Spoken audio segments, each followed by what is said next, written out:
বাসাপাড়ায় প্রতি বছর শহীদ দিবস পালনের সিদ্ধান্তকে এবার আরও দৃঢ়ভাবে বাস্তবায়ন করলেন মাননীয় মুখ্যমন্ত্রী। সভাধিপতি কাজল শেখ এবং নানুর ব্লকের নেতৃত্ব এই আয়োজনের দায়িত্ব নিয়ে নিরবচ্ছিন্নভাবে কাজ করে যাচ্ছেন। শহীদদের প্রতি সম্বর্ধনা জ্ঞাপন ও মাল্যদানের মাধ্যমে শহীদ বেদির উদ্দেশ্য নিয়ে একত্রিত হয়েছেন এক নতুন বাংলার স্বপ্নে।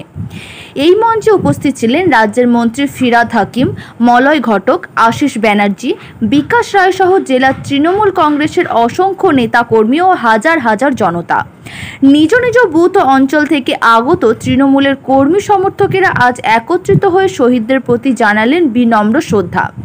তৃণমূল সুপ্রিমো মমতা বন্দ্যোপাধ্যায়ের নেতৃত্বে আজ বাংলার মানুষ এক নতুন ইতিহাসের সাক্ষী।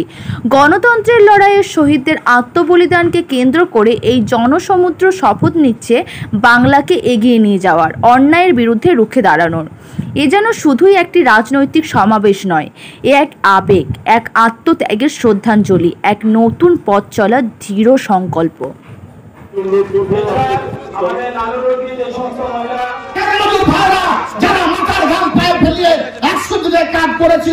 যুক্তরাষ্ট্র পরিকাঠামো অনুযায়ী তার 7% টাকা দেবে কেন্দ্র সরকার, 40% এবং ঘটনাটা ঘটেছিল 27 জুলাই 2000 সাল। এই বাসাপাড়া বা নানুরের সঙ্গে আমার একটা আত্মার সম্পর্ক হয়ে গেছে।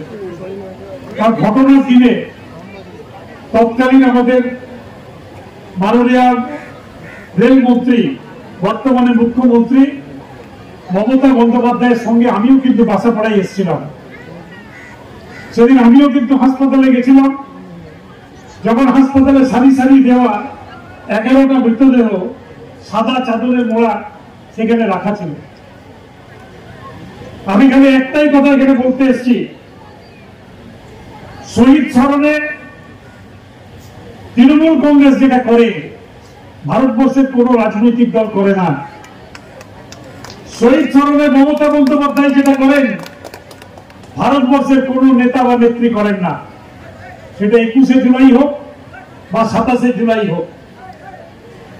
দলের জন্য, দেশের জন্য যারা জীবন দিয়েছেন মমতা বন্দ্যোপাধ্যায় তাদেরকে ভোলেন না, তৃণমূল কংগ্রেস তাদেরকে ভোলে না।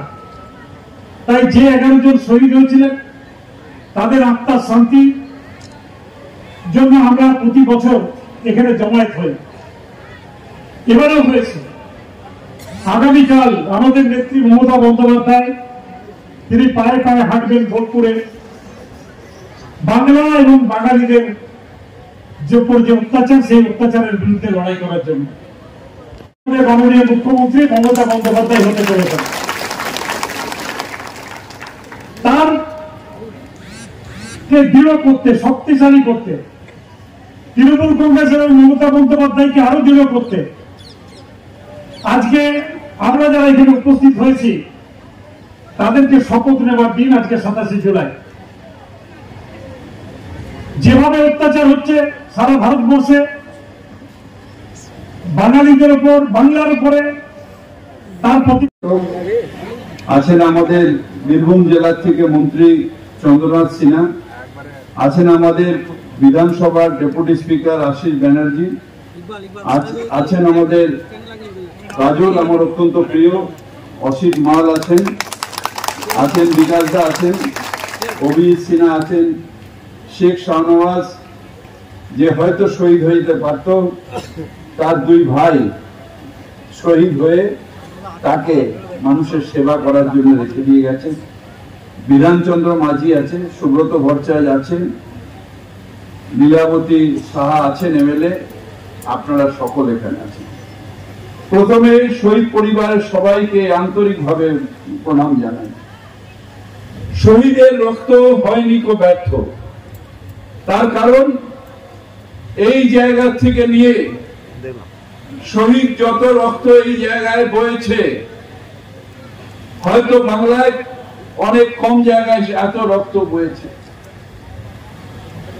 একবার চাষিদের উপর অত্যাচার, তারপরে তার প্রতিবাদ করায় যারা যারা সামিল হয়েছিলেন সেই সব তৃণমূল কংগ্রেস কর্মীদের উপর অত্যাচার, তাদের খুন করা হয়েছে। আমার যখন দেখি মাঝে মাঝে টিভিতে বসে যে যারা আজকে টিভিতে বসে হঠাৎ করে গণতন্ত্রের কথা বলেন, হঠাৎ করে বলেন ছি ছি ছি মমতা ব্যানার্জি কি করছে, বাংলায় মানুষ কথা বলতে পারছে না, তাদের মনে হয় কান ধরে এনে এই নানুরে ঢুকিয়ে দেওয়া যে দেখ কতগুলো মা আজকে তাদের সন্তান হারা হয়েছে, দেখে যা বাংলার কি অবস্থা ছিল, তোদের লজ্জা লাগা উচিত। নানুরে থেকে আরম্ভ করে বিভিন্ন প্রান্তে 50,000-এর উপরে মানুষ প্রাণ দিয়েছে। আমি একজনকেও সমর্থন করি না, একজন যদি মারা যায় অত্যন্ত দুঃখের, তার জন্য সিবিআই ইডি সব নিয়ে এসে হাইকোর্ট একটা বিরাট ব্যাপার হয়ে যাচ্ছে। আর যখন নানু থেকে আরম্ভ করে 21শে জুলাই যখন তখনকার যুব কংগ্রেস এবং এখন তৃণমূল কংগ্রেস তাদের যখন প্রাণ গেল, তখন বিচারের বাণী নীরবে নিভৃতে কাঁদছিল। তখন সিপিএম এর বিরুদ্ধে কথা বলার ক্ষমতা না বিচারের বাণীর ছিল, না পুলিশের ছিল, না কারোর ছিল। বিচারের বাণী পায়নি, আজকে এরা পেয়েছে। যখন বাংলা থেকে আপনারা সিপিএম কে তাড়িয়ে বিধানসভায় শূন্য করে দিয়েছেন, সেই জন্য বললাম শহীদের রক্ত হয়নি কো ব্যর্থ, শহীদের রক্ত হয়নি কো ব্যর্থ। নিশ্চিত যখন দেখি টিভি চ্যানেলে বসে নাটকগুলো, আনন্দের বসে নাটকগুলো যখন দেখি, তখন মনে হয় এরা গান্ধীজির বাদর নাকি, যে চোখে দেখতে পায় না, কানে শুনতে পায় না, বলতে পারে না, গান্ধীজির বাদর হয়ে থাকছে, টিভি চ্যানেলে হঠাৎ করে মমতা ব্যানার্জির কথা বলছে। আমরা আপনাদের কাছে নিশ্চিতভাবে সিপিএম কে আপনারা শূন্য করে দিয়েছেন। এই জায়গায় কত রক্ত ভেসেছে, কত রক্ত, কত মায়ের কান্নায় এই জায়গা ভিজেছে। তাই এই পুরো আপনাদের সকলকে প্রণাম করি। আপনারা ছিলেন বলেই আমাদের সেই লড়াই সফল হয়েছে, মমতা ব্যানার্জির সেই লড়াই সফল হয়েছে। কিন্তু লড়াই সেই দিনও ছিল, বাংলায় গরিব মানুষের উপর অত্যাচার, সেই দিন ছিল বাংলায় গরিব মানুষের উপর অত্যাচার, চাষিদের উপর অত্যাচার, খেটে খাওয়া মানুষের উপর অত্যাচার, তাদের গণহত্যা সেই দিনও ছিল। আর আজকেও বাঙালিদের উপরে অত্যাচার হচ্ছে সারা ভারতবর্ষ জুড়ে। যেখানে যেখানে বাঙালিরা আছে, সেই বাংলার মানুষ আছে, সেইখানে বেঁচে বেঁচে এখন শুধু হত্যাকারীদের রূপটা পাল্টে গেছে। এখন যারা করছেন তারা হচ্ছেন, আজকে বলছেন বাঙালি আর অবাঙালির ভেদ করার চেষ্টা করছে। কিন্তু আমরা এটা বিশ্বাস করি না।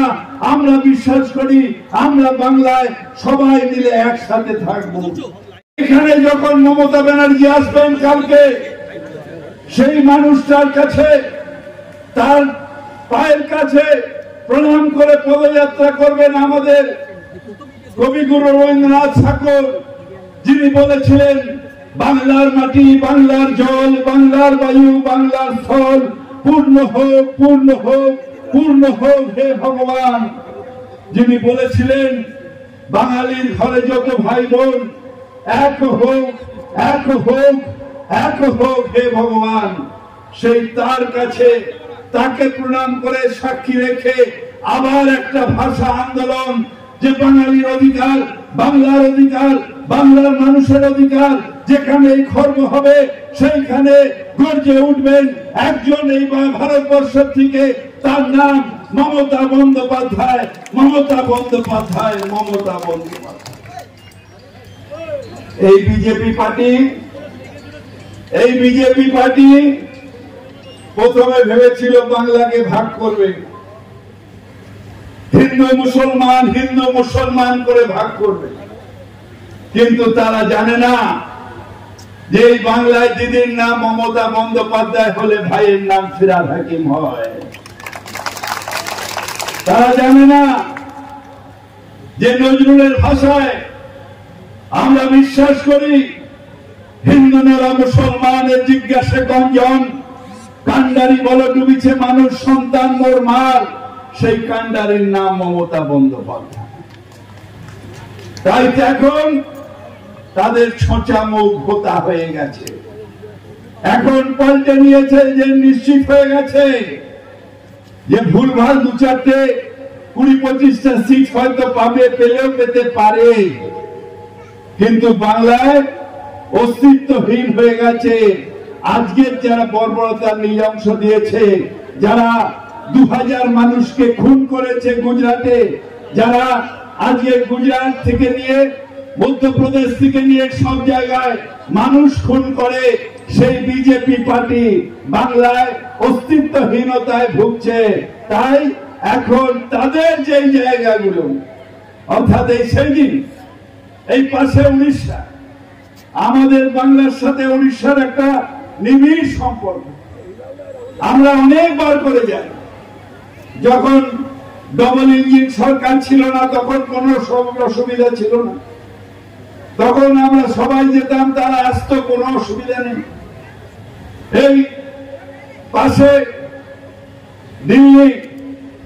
দিল্লিতে যখন বিজেপি সরকার ছিল তখন কোনো অসুবিধা ছিল না, কিন্তু যেই বিজেপি সরকার এলো, ডবল ইঞ্জিন এলো, সাথে সাথে ঘৃণার রাজনীতি, সাথে সাথে এ সব বাংলাদেশি হ্যায়, তেরা বাপ কা বাংলাদেশি,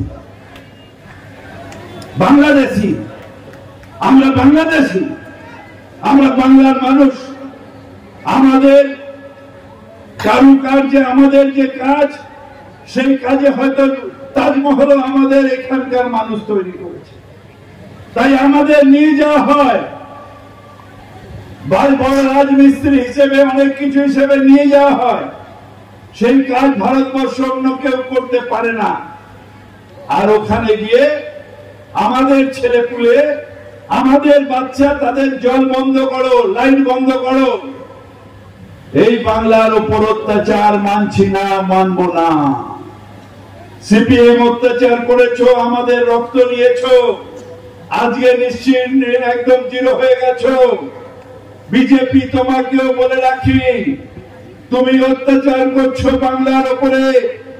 এই বাংলা যে আজকে সুভাষচন্দ্র বোসকে জন্ম দিয়েছে, যে মাতঙ্গিনী হাজরাকে জন্ম দিয়েছে, যে বিনয় বাদল দীনেশকে জন্ম দিয়েছে, যে আমাদের মাস্টারদা সূর্য সেনকে জন্ম দিয়েছে, হাজার হাজার স্বাধীনতা সংগ্রামীকে জন্ম দিয়েছে, এই বাংলা ভয় পেতে জানে না, এই বাংলা মাথা নত করতে জানে না, এই বাংলা লড়তে জানে আর বলে লড়বো লড়বো লড়বো। আর যতদিন না ভারতবর্ষ থেকে বিজেপিকে সরাবো ততদিন লড়বো আর বলবো মমতা ব্যানার্জি এগিয়ে চলো, আমরা তোমার সাথে আছি, আমরা তোমার সাথে আছি, আমরা তোমার সাথে আছি। জয় হিন্দ, বন্দে।